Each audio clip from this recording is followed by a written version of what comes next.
Welcome to the Narmada academy of education. मैं हूं सागर पाटिल और मैंने आप लोगों के लिए एमपीपीएससी से रिलेटेड कुछ महत्वपूर्ण प्रश्न लाया हूं।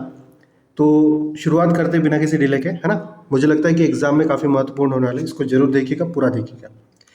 पहला प्रश्न बोल रहा है 1 जुलाई 2022 माह में मध्य प्रदेश राज्य के किस स्थल को जैव विविधता विरासत स्थल घोषित किया गया, है ना। तो हर बार जैव विविधता विरासत स्थल कुछ कुछ स्पॉट्स को घोषित किया जाता है। तो 2022 में जुलाई माह में किसको घोषित किया गया? हमारे मध्य प्रदेश के अमरकंटक को किया गया। किसको किया गया? हमारे मध्य प्रदेश के अमरकंटक को जैव विविधता विरासत स्थल घोषित किया गया। ये किस जिले में आता है? अनूपपुर जिले में आता है। बाकी अनूपपुर जिले में आता है। बाकी को अगर देखें तो इसमें से जो मेन है हथनोरा, अगर देखें तो हथनोरा आता है हमारे सीहोर जिले में। पचमढ़ी आपको पता होगा होशंगाबाद। भीमबेटका हमारा कहाँ पे आता है? रायसेन में आता है। तो इस तरीके से सारी डिटेल थी और हमारा जो आंसर है वो अमरकंटक है। अभी 2022 में इसको घोषित किया गया। अगले प्रश्न की ओर बढ़ते हैं। अगला प्रश्न बोल रहा है कि फरवरी 2023 में अमृता शेरगिल चर्चा में रही, है ना। अमृता शेरगिल चर्चा में रही। अमृता शेरगिल का संबंध है, मतलब ये किस आर्ट फॉर्म से बिलोंग करती है? यहाँ पर दिया चित्रकला, वादन कला, रंगकर्म और संगीत कला। तो इसका आंसर है वो बिलोंग करती है चित्रकला से। कहाँ से बिलोंग करती है? चित्रकला से। अगर मैं अमृता शेरगिल की बात करूं तो अमृता शेरगिल जो है ये प्रॉपरली भारत की नहीं है। इनका जन्म हुआ था हंगरी में। कहाँ पर हुआ था? हंगरी में। तो ध्यान रखिएगा, ये भारतीय मूल की है पर इनका जन्म कहाँ हुआ था? हंगरी में हुआ था। आगे बढ़ते हैं प्रश्न क्रमांक 3 की ओर। क्या बोल रहा है भाई? राष्ट्रीय जलवायु सम्मेलन 2023, है ना। जलवायु से रिलेटेड कोई ना कोई सम्मेलन होता है, जो मौसम में चेंजेस है उसके लिए कुछ आयोजन किया जाता है। तो 2023 किस शहर में आयोजित किया गया? तो इसका आयोजन हुआ था 2023 में लखनऊ शहर में। कहाँ पर आयोजन हुआ? लखनऊ शहर में। इसका आयोजन हुआ था 10 से 11 अप्रैल के बीच में। कब हुआ था? ध्यान में रखिएगा, डेट से भी क्वेश्चन पूछा जा सकता है। 10 से 11 अप्रैल के बीच में। और इसका आयोजन कौन करवाता है? इसका आयोजन कराता है केंद्रीय पर्यावरण, वन और जलवायु परिवर्तन मंत्रालय, है ना। तो कौन सा मंत्रालय कराता है? पर्यावरण, वन एवं जलवायु परिवर्तन मंत्रालय। ठीक है, ये ध्यान में रखिएगा 2-3 चीजें। तो किस शहर में आयोजित हुआ था? लखनऊ में हुआ था। अगले प्रश्न की ओर बढ़ते हैं। अच्छा, जो लोग चैनल पर नए हो, है ना, जो लोग चैनल पर नए हो, चैनल को थोड़ा सब्सक्राइब कर दीजिए, क्योंकि इसमें एमपीपीएससी से रिलेटेड काफ़ी डाटा आप लोगों को मिल जाएगा और बहुत महत्वपूर्ण क्वेश्चन एक एक पर्टिकुलर टॉपिक से, पर्टिकुलर यूनिट से बना है, उसको भी देख लीजिए। चौथा प्रश्न क्या बोल रहा है? पर्यावरण शिक्षा का उद्देश्य क्या है ना। तो पर्यावरण शिक्षा का उद्देश्य क्या है? पर्यावरण शिक्षा के प्रति चेतना जगाना, ये तो सही है, जागृत होना। पर्यावरण के अनुकूल व्यवहार करना सीखना, ऑब्वियसली। एक पर्यावरणीय नैतिकता बनाना जो आर्थिक, सामाजिक और राजनीतिक निर्भरता के बारे में जागरूकता बढ़ाए। ठीक है, तो तीनों भी ऑप्शन सही है। चेतना भी लाना है, कुछ अनुकूल व्यवहार भी सीखना है और तीनों टाइप के आर्थिक, सामाजिक, राजनीतिक निर्भरता के बारे में जागरूकता भी फैलाना है। तो इसका आंसर क्या हो जाएगा? इनमें से सभी। क्लियर है? अगला प्रश्न है विश्व वन्यजीव सप्ताह कब मनाया जाता है ना। तो वर्ल्ड में वन्यजीव मतलब जो भी वाइल्ड लाइफ, जो हमारे जैसे चीता, शेर, भालू वगैरह है जानवर, तो इनके लिए एक सप्ताह मनाया जाता है। तो कब मनाया जाता है? इसका आंसर सीधा सीधा हमको ध्यान में रखना है, अक्टूबर का पहला सप्ताह। कब? अक्टूबर का पहला सप्ताह। क्लियर है? और अभी हमारे यहाँ लास्ट ईयर कब तक मनाया गया था? 2 अक्टूबर से लेके 8 अक्टूबर के बीच में सप्ताह मनाया गया था। अगला प्रश्न है प्रश्न क्रमांक 6। कहा गया? आजा भाई, छुप मत, है ना, जल्दबाजी है, हमें कम दिन बचे पेपर के लिए। चलो, कहाँ है? अरे छोटा हो जाए, ठीक दिख रहा है सभी को? क्लियर है? चलिए, हाल ही में ग्रीन क्रेडिट प्रोग्राम खबरों में रहा। इस निम्नलिखित में से किस अधिनियम के तहत इसे अधिसूचित किया जा रहा है? ठीक है, तो अभी हाल फिलहाल में जो हमारा फाइनेंस मिनिस्ट्री है, उसके अंतर्गत तो हमारे वित्त मंत्री है। कौन है वित्त मंत्री? निर्मला सीतारमण जी ने इस प्रोग्राम को लॉन्च किया है और जिसके तहत उन्होंने ग्रीन क्रेडिट प्रोग्राम, मतलब इसमें कैसा होने वाला है कि जो वन है हमारे, उसको बढ़ाना है, वनीकरण का ज़्यादा करना है और हरित आवरण को हमारे देश में बढ़ाना, मतलब ग्रीनरी बढ़ाना है। तो क्या बोल रहा है क्वेश्चन, किस अधिनियम के तहत, तो किस अधिनियम के तहत इसको किया गया है, इसको किया गया पर्यावरण संरक्षण अधिनियम 1986। किसके तहत, पर्यावरण संरक्षण अधिनियम 1986 के तहत। क्लियर है, आगे बढ़ते हैं। प्रश्न क्रमांक 7, राष्ट्रीय आपदा प्रबंधन एनडीएमए किस शहर में स्थित है ना, जो उसकी मुख्य जो पैनल है वो किस शहर में स्थित है, राष्ट्रीय आपदा प्रबंधन प्राधिकरण की। तो इसका आंसर है, क्या है इसका आंसर, नई दिल्ली। क्या है इसका आंसर, नई दिल्ली। हमारा जो नेशनल डिजास्टर मैनेजमेंट है उसका जो हेडक्वार्टर का है, नई दिल्ली में। क्लियर है। इसकी स्थापना कब हुई थी, इसकी स्थापना 2005 में हुई थी। और इसके जो हेड होते हैं, इसके जो हेड होते हैं वो डायरेक्ट कौन होते हैं, हमारे प्रधानमंत्री जी। कौन होते हैं, प्रधानमंत्री जी, ध्यान में रखिएगा। अगले प्रश्न की ओर बढ़ते हैं। मध्य प्रदेश हाईकोर्ट में जजों की संख्या कितनी है। तो मध्य प्रदेश हाईकोर्ट कहाँ पर है, सबसे पहली बात कहाँ पर है, जबलपुर में, ध्यान में रखिएगा। आप लोगों को पता ही होगा जो लोग तैयारी कर रहे हैं। और साथ में इसकी जो 2 खंडपीठ है, 2 खंडपीठ कहाँ कहाँ, एक है अपने इंदौर में और दूसरा कहाँ पे, ग्वालियर में, है ना। तो ये चीज़ें भी आपके ध्यान रखने योग्य बात है। अब पूछ क्या रहा है कि इस हाई कोर्ट में टोटल जजों की संख्या कितनी है। तो अभी फिलहाल में इसके जजों की संख्या है 36 + 1, है ना। मुख्य न्यायाधीश को अगर पकड़ लिया जाए तो टोटल कितने बनते हैं, 36 + 1। अभी हाल फिलहाल में इतने हैं।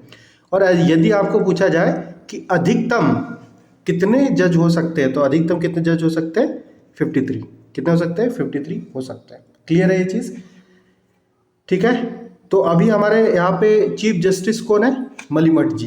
कौन है, मलिमठ जी, है ना। इनका क्या प्रॉपर नाम है आप लोग कमेंट करिएगा, है ना। मैं आपको सरनेम बता रहा हूँ, मलिमठ, आप लोग कमेंट करिएगा। चलिए आगे बढ़ते हैं। प्रश्न क्रमांक 9 है, महान फुटबॉल खिलाड़ी पेले जिनका हाल ही में निधन हुआ वह किस देश से संबंधित है ना। तो काफ़ी फेमस फुटबॉलर रहे पेले, है ना, आप लोगों ने सुना भी होगा। तो ये किस देश से संबंधित है, तो इनका जो देश था वो था अपना ब्राज़ील। क्या था, ब्राज़ील, है ना। इन्हें किस नाम से और जाना जाता है, ब्लैक पर्ल के नाम से जाना जाता है, ब्लैक पर्ल, ठीक है। चलिए, ब्लैक पर्ल जहाज का नाम सुना होगा आप लोगों ने, है ना, कैप्टन जैक स्पैरो का जहाज था तो वही ध्यान में रखिएगा, ब्लैक पर्ल के नाम से, ब्राज़ील से बिलोंग करते हैं। प्रश्न क्रमांक 10, भारतीय ओलंपिक संघ की पहली महिला अध्यक्ष कौन बनी। भारतीय ओलंपिक संघ की पहले महिला अध्यक्ष कौन बनी, तो कौन बनी, हमारी प्यारी पीटी उषा जी। कौन बनी, हमारी प्यारी पीटी उषा जी। पीटी उषा किस चीज़ से बिलोंग करती है, ये मतलब किस खेल से, ये धावक है ना, जो रनिंग में एथलीट बोल सकते हैं हम लोग, एथलीट है। अगर हम लोग बात करें किसकी, सेकेंड नंबर जो दिया ऑप्शन, MC मेरी कॉम, ये किस खेल से बिलोंग करते हैं, तो ये करते हैं बॉक्सिंग से। किससे बिलोंग करते हैं, बॉक्सिंग से, काफ़ी मशहूर प्लेयर है। झूलन गोस्वामी कहाँ से बिलोंग, किस खेल से बिलोंग करते हैं, करती है क्रिकेट से, करती है किससे, क्रिकेट से, है ना, बॉलर है और काफ़ी अच्छी बॉलर है, आप लोग देखिएगा कभी। रानी रामपाल बिलोंग करती है हॉकी से, है ना। तो ये हमारे देश की महिला है जो रिप्रेजेंट करती है हमारे देश को। तो पूछ रहा है कि भारतीय ओलंपिक संघ की पहली महिला अध्यक्ष कौन बनी, तो कौन बनी, पीटी उषा। क्लियर है। इन्हें और किस नाम से जाना जाता है, अच्छा इन्हें और किस नाम से जाना जाता है, आप लोग इसको कमेंट करिएगा, है ना। कुछ उड़न परी ऐसा कुछ बोला जाता है, देखिएगा जो भी आपको लगे आप कमेंट करिए। चलो भाई 11वें प्रश्न की ओर पहुंच रहे हैं। जिन लोगों ने सब्सक्राइब नहीं किया चैनल को सब्सक्राइब कर दो। बहुत सारे मैटर पड़े हैं किसके बारे में, आपके MPPS से रिलेटेड बहुत सारे वीडियो है, आप जरूर जाकर देख लीजिए, उसके लिए सब्सक्राइब करके रख दो, सारी चीज़ें आपको मिल जाएगी। प्रश्न क्रमांक 11वां क्या बोल रहा है, विश्व खाद्य और कृषि संगठन फरवरी 2020 में चर्चा में रहा। कौन चर्चा में रहा, विश्व खाद्य और कृषि संगठन। खाद्य और कृषि संगठन का मुख्यालय कहाँ स्थित है, विश्व खाद्य और कृषि संगठन का मुख्यालय कहाँ पर स्थित है, तो ये हमारा कहाँ पर स्थित है, रोम में। कहाँ पर स्थित है, रोम में स्थित है। और इसकी स्थापना भी जिस समय में यूनाइटेड नेशन ऑर्गेनाइजेशन की स्थापना हो रही थी 1945 में, उसी समय इसकी स्थापना 7 में हुई। कहाँ पर इसका मुख्यालय? रोम में, विश्व खाद्य और कृषि संगठन। क्लियर है? अगला प्रश्न हमारे पास में आपकी स्क्रीन पर, 10 करोड़ रुपए के लिए पैसे वैसे मिलेंगे नहीं आप लोगों को, ठीक है। चलिए, क्या बोल रहा है? ऑपरेशन सद्भावना का संबंध है, ऑपरेशन सद्भावना का संबंध है। पहला बोल रहा है तुर्की में पहुंचाई गई राहत सामग्री से। अभी तुर्की में कुछ भूकंप वगैरह आ गया था तो वहाँ पर राहत सामग्री पहुंचाई गई थी। यूक्रेन में फंसे भारतीयों को भारत वापस लाने के लिए, यूक्रेन में जो युद्ध चल रहा था तो वहाँ पे भारतीय मूल के लोगों को वापस लाना, छात्रों को वापस लाने के लिए। लद्दाख के दूरस्थ क्षेत्रों में रहने वाले बच्चों के कल्याण से। तो देखिए ऑपरेशन सद्भावना, अगर आपको जब भी देखिए कि ऑपरेशन सद्भावना नाम की चीज़ दिखे तो आप क्या करिएगा, सीधे सीधे इसका लगा दीजिए ऑप्शन सी, लद्दाख के दूरस्थ क्षेत्रों में रहने वाले बच्चों के कल्याण से, है ना। प्रॉपरली लद्दाख और जम्मू कश्मीर का जो क्षेत्र है, उनके जो दूर दूर इलाकों में बच्चे रहते हैं उनके कल्याण के लिए जो ऑपरेशन चलाया गया उसका नाम क्या है? ऑपरेशन सद्भावना। क्लियर है? आगे हम लोग अगर देखें बाकी ऑप्शंस को देखें कि तुर्की में जो राहत सामग्री पहुंचाई गई थी, तुर्की में जो राहत सामग्री पहुंचाई गई थी तो उस ऑपरेशन को किस नाम से जाना गया? तो उस ऑपरेशन को नाम जाना गया ऑपरेशन दोस्त। तुर्क अपना दोस्त है तो दोस्त के नाम से जाने होंगे भाई। यूक्रेन में फंसे भारतीय को वापस लाने वाले ऑपरेशन को किस नाम से जाना गया? उस जो छात्र थे स्पेशली उसको जाना गया ऑपरेशन गंगा। किस नाम से? ऑपरेशन गंगा। तो ध्यान में रखिए सद्भावना लद्दाख, तुर्क अपना दोस्त है और गंगा जी यूक्रेन से निकलती है, ठीक है। इस तरीके से कुछ भी बना के याद करना। अगला प्रश्न है प्रश्न क्रमांक 13। कहाँ है? एक दिवसीय अंतरराष्ट्रीय क्रिकेट में विश्व की सर्वाधिक विकेट लेने वाली महिला खिलाड़ी कौन है? तो अंतर्राष्ट्रीय क्रिकेट में एक दिवसीय वनडे मैच में सर्वाधिक विकेट लेने वाली महिला खिलाड़ी कौन है? तो ये हमारे भारत की है। कौन है? Option number B, Jhulan Goswami. कौन है? Jhulan Goswami. Option number B, सर्वाधिक विकेट लेने वाली। इन्होंने टोटल जो विकेट अब तक लिए 255 लिए। कितने विकेट लिए? 255 अभी विकेट लिए। क्लियर है? आगे बढ़ते हैं।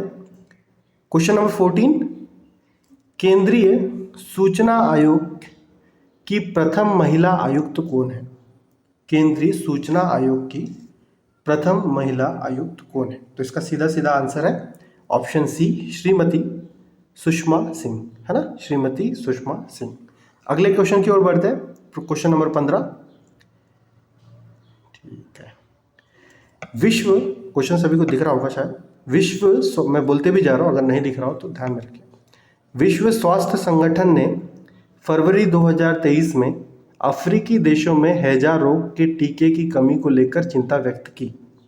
हैजा रोग का कारण है ना। 2023 में क्या किया गया? जो हैजा हो जाता है, जिससे बहुत अपने आप में बहुत पहले हैजा फैल गया था, जिसके कारण इसको महामारी डिक्लेयर किया था। बहुत से लोग मर रहे थे, उल्टी दस्त टाइप की चीज़ें होती है इसमें। तो 2023 में अफ्रीकी देश में टीके की कमी हो रही है, तो इसमें चिंता व्यक्त की है। पूछ रहा है हैजा रोग का कारण क्या है? तो ज़्यादा बड़ा हो गया। हैजा रोग का कारण क्या है? तो क्या है बेसिकली, हैजा रोग किस कारण से फैलता है? ये फैलता है हमारा जीवाणु से। किससे? जीवाणु से फैलता है, वायरस से। तो कौन सा वायरस है इसका? Vibrio cholera. विब्रियो कोलेरा, ध्यान में रखिएगा। हैजे को इंग्लिश में क्या बोलते हैं? कोलेरा ही बोला जाता है। तो इसका जो वायरस है वो कौन सा? Vibrio cholera. और ये इंग्लिश में अगर प्रॉपर क्वेश्चन होता तो हैजे की जगह आपको प्रॉपर डिसीज़ का नाम कोलेरा दिया होता तो आपको सीधा सीधा आंसर पता चल जाता। इसलिए जब भी आपको कोई भी क्वेश्चन मिले तो एक बार उसको इंग्लिश में भी देख लो, अगर नहीं बन रहा तो शायद उससे आपको कोई हिंट मिल सकती है। क्लियर है? आगे बढ़ते हैं। प्रश्न क्रमांक 16। हाँ, जिन लोगों ने सब्सक्राइब नहीं किया सब्सक्राइब करते चलो। सब्सक्राइब बटन दबाने में किसी को भी कोई हानि नहीं होने वाली भाई, बिल्कुल बता दे रहा हूँ। सब्सक्राइब बटन दबाने से किसी को कोई नुकसान नहीं होने वाला। यानी एक बार दबा के देखो कैसा लगता है, मुझे आता होगा। फिर से दबा के बंद कर दोगे तो मैं सब्सक्राइब कर दूँगा, भरोसा है तुम लोग पे। 16वां प्रश्न क्या बोल रहा है? पुरुष हॉकी का पंजाब विश्व कप के सर्वश्रेष्ठ खिलाड़ी का पुरस्कार। पुरुष हॉकी पंजाब विश्व कप के सर्वश्रेष्ठ खिलाड़ी का पुरस्कार निकलास वेलेन को दिया गया निकलास वेलेन किस देश के खिलाड़ी? तो किस देश के खिलाड़ी, आपको सीधा सीधा प्रश्न ये है कि निकलास वेलेन किस देश के खिलाड़ी? तो ये है हमारे जर्मनी के, हमारे नहीं जर्मनी के। कहाँ के खिलाड़ी है? जर्मनी के खिलाड़ी। आगे बढ़ते हैं, प्रश्न क्रमांक 17। केंद्रीय बजट 2024 में 23-24 होना चाहिए था। भारत सरकार ने 2047 तक सिकल सेल रोग समाप्त करने के लिए एक मिशन की घोषणा की है। सिकल सेल रोग संबंधित है। तो पहली चीज, सिकल सेल रोग का जो पूरा नाम है वो क्या होता है? सिकल सेल एनीमिया होता है ना, ध्यान में रखिए क्या होता है? Sickle cell anaemia. और इससे आपका आंसर भी मिल जाएगा, है ना। तो किससे संबंधित है ये संबंधित है रक्त की अल्पता, है ना। जो खून है उसकी में कमी होने लगती है, हीमोग्लोबिन की कमी होने लगती है, इससे बार बार चक्कर वगैरह आने लगते हैं और जल्दी से लोग मर जाते हैं। इसमें कम आयु वाली चीज़ भी हो जाती है। तो यही से सीधा सीधा है, एनीमिया लिखा हुआ है जैसे सिकल सेल एनीमिया। एनीमिया का मतलब ही रक्त की अल्पता या हीमोग्लोबिन की अल्पता होती है। तो इसको ध्यान में रखिएगा। भारतीय मौसम विज्ञान विभाग ने क्या बोल रहा है? भारतीय मौसम विज्ञान विभाग ने मध्य प्रदेश के कितने जिलों को सुखोन्मुख घोषित किया है? सुखोन्मुख घोषित होना मतलब कि ऐसे जिले जो आगे चलकर सूखे से ग्रसित होने वाले हैं, मतलब वहाँ पे बारिश कम होती है या प्रॉपर वाटर का ट्रीटमेंट नहीं है, पानी का ट्रीटमेंट नहीं है, तो इसलिए सुखोन्मुख घोषित किया है। किसने? भारतीय मौसम विज्ञान विभाग, है ना, बारिश के कारण सूखे। तो कितने ऐसे जिले हैं? तो ऐसे टोटल जिले हैं, जिलों की संख्या 27। कितनी है? 27 ऐसे जिले हैं, है ना। तो आप उसकी जानकारी निकालिएगा, कितने ऐसे कौन कौन से जिले हैं। पूछ नहीं सकता, बहुत सारे जिले हैं, 27 कौन याद करेगा, है ना। क्या बोल रहा है? 19वां क्वेश्चन, मध्य प्रदेश महिला आयोग का गठन कब किया गया? मध्य प्रदेश में महिला आयोग है, उसका गठन कब हुआ? तो इसका सीधा सा आंसर है ऑप्शन नंबर डी, 23 मार्च 1998 को मध्य प्रदेश बोल रहा है ना, राज्य की बात कर रहा, राष्ट्रीय नहीं कर रहा। महिला आयोग का गठन 23 मार्च 1998। अब थोड़ा सा अगर अपन इसको देख ले ऑप्शंस को, 1 जनवरी 2015 को किसकी स्थापना हुई थी? गठन कब किसका किया था? नीति आयोग का गठन किया गया था। इससे पहले इस आयोग को किस नाम से जाना जाता था? योजना आयोग के नाम से जाना जाता था। 25 जनवरी 1950 के दिन किसकी स्थापना हुई? राष्ट्रीय निर्वाचन आयोग की स्थापना। क्लियर है? किसकी हुई स्थापना? राष्ट्रीय निर्वाचन आयोग की। और 31 जनवरी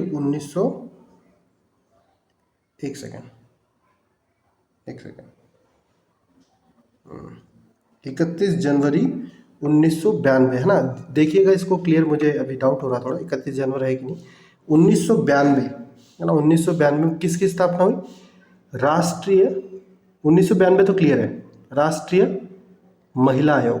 तो दोनों में डिफरेंस है। ये जो 1998 वाला है ये कौन है? मध्य प्रदेश महिला आयोग। 1992 वाला कौन सा है? राष्ट्रीय महिला आयोग, है ना। तो इसका एक बार प्रॉपर सर्च करके एक बार आप लोग कमेंट कर दीजिएगा कि 31 जनवरी है या फिर कोई दूसरी डेट है, ठीक है। चलिए अगला देखते हैं, क्वेश्चन नंबर 20 क्या बोल रहा है? हाल ही में मिष्टी योजना शुरू की गई, इसका संबंध किससे है? तो मिष्टी योजना भारतीय जो हमारा केंद्र सरकार है, भारत सरकार, इनके द्वारा योजना शुरू की गई। तो ये किसके लिए है? ये है मैंग्रोव के लिए। मैंग्रोव बेसिकली क्या है? तटीय क्षेत्र या समुद्री क्षेत्रों में क्या है? मैंग्रोव वन की प्रजाति पाई जाती है ना। मैंग्रोव वन की प्रजाति पाई जाती है। ये प्रजाति जनरली क्या होता है? तटीय क्षेत्रों को समुद्र के बहुत बहाव से बचा कर रखता है, और इन्हीं वनों के कारण वहाँ पर एक पारिस्थितिक तंत्र पाया जाता है ना। एक ऐसा तंत्र जहाँ पर जीव वगैरह सारी चीज़ें पाई जाती है। तो उनकी सुरक्षा के लिए एक योजना चलाई गई जिसका नाम है मिष्टी योजना। क्या नाम है उसका? मिष्टी योजना। ये चलाई किसके द्वारा जा रही है? ये चलाई जा रही है भारतीय पर्यावरण, वन एवं जलवायु परिवर्तन मंत्रालय के द्वारा, ठीक है। तो ये सारी चीज़ें ध्यान में रखिएगा। तो यहाँ पर जो महत्वपूर्ण क्वेश्चन है वो खत्म होते हैं, और इसी तरीके का और भी मैं वीडियो लेके आऊँगा, उसके लिए बने रहिए और चैनल को कर दीजिए भाई सब्सक्राइब। और हाँ, एक और चीज़, मैंने हर एक इंडिविजुअल यूनिट के लिए प्रॉपरली कुछ महत्वपूर्ण क्वेश्चन निकाले हो, तो उसको भी जाकर देख लीजिए। और thank you so much for watching this video.